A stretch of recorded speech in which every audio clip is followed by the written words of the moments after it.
अब एक और खबर पर नजर डाल लेते हैं, वो मानसून का है।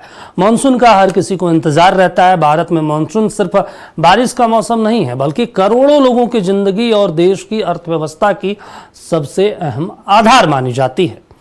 भारत के कई राज्यों में लोग मानसून का इंतजार कर रहे हैं। मौसम विभाग के अनुसार झारखंड में मानसून लगभग एक सप्ताह देर से पहुंच सकता है। वहीं बिहार में और थोड़ा देर से पहुंचेगा, जो हिंदी भाषी राज्य है। आमतौर पर केरल में मानसून आने के 10 से 12 दिन बाद ये झारखंड पहुंचता है। केरल में प्रवेश करने के बाद मानसून धीरे धीरे उत्तर भारत की ओर बढ़ता है। पहले ये तमिलनाडु, कर्नाटक, आंध्र प्रदेश और फिर पूर्वोत्तर राज्यों जैसे असम तक पहुंचता है। इसके बाद पश्चिम बंगाल होते हुए बिहार और फिर झारखंड में प्रवेश करता है। तो दूसरी तरफ दुनिया की सबसे बड़ी मौसम एजेंसी जो मौसम की गतिविधियों पर नजर रखती है, वो WMO है। अब दुनिया की सबसे बड़ी मौसम एजेंसी WMO ने एक ऐसी चेतावनी जारी की है जिसने भारत समेत कई देशों की चिंता बढ़ा दी है। दरअसल संयुक्त राष्ट्र की इस मौसम एजेंसी के मुताबिक जून से अगस्त के बीच E1 नीनो बनने की संभावना 80% है। इतना ही नहीं, नवंबर तक इसके बने रहने की संभावना उससे ज्यादा है, यानी 90% से ज्यादा बताई गई है। यानी दुनिया एक बार फिर से क्लाइमेट पैटर्न की तरफ बढ़ रही है, जो सूखा, हीट वेव, बाढ़ और मौसम की चरम घटनाओं को जन्म देता है। तो सवाल है, क्या इस साल भारत में सूखा पड़ सकता है? क्या खेतों में पानी की कमी, फसलों को नुकसान और बढ़ती महंगाई हमारे सामने एक और नई चुनौती बनकर आने वाला है? ये बड़ा सवाल है।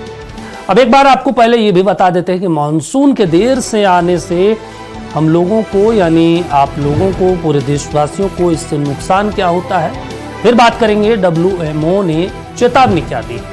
दरअसल अगर मानसून देर से आता है तो वो भी आपको हम पॉइंट्स के जरिए समझा देते हैं। इससे जो है फसलों की बुआई में देरी हो सकता है। जैसे कि धान का फसल अभी लगना है तो धान में देरी हो सकता है। कृषि उत्पादन और जो उसका पैदावार है वो घट जाएगा।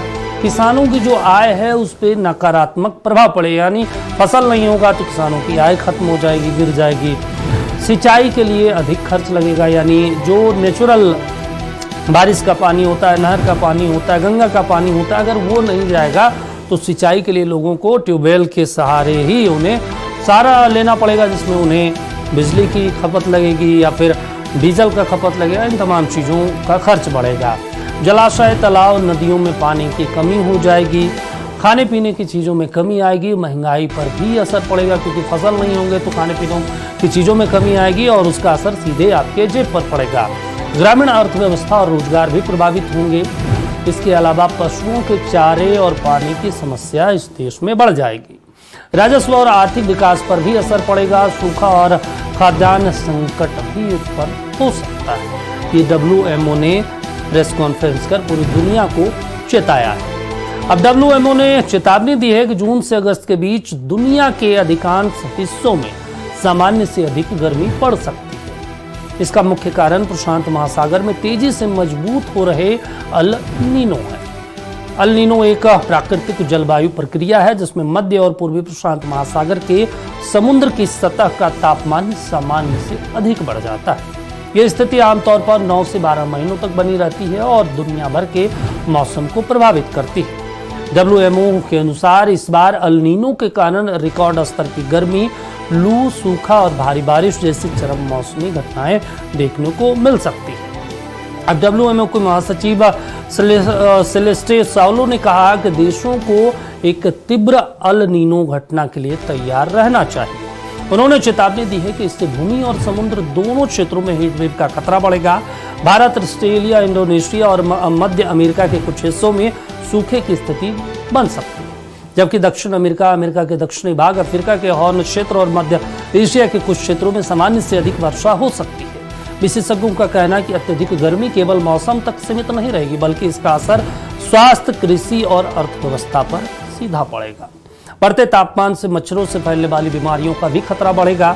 इसके अलावा खाद्य पदार्थों और पानी की उपलब्धता प्रभावित हो सकती है, जिससे कमजोर और संघर्षरत समुदाय पर अतिरिक्त दबाव पड़ेगा।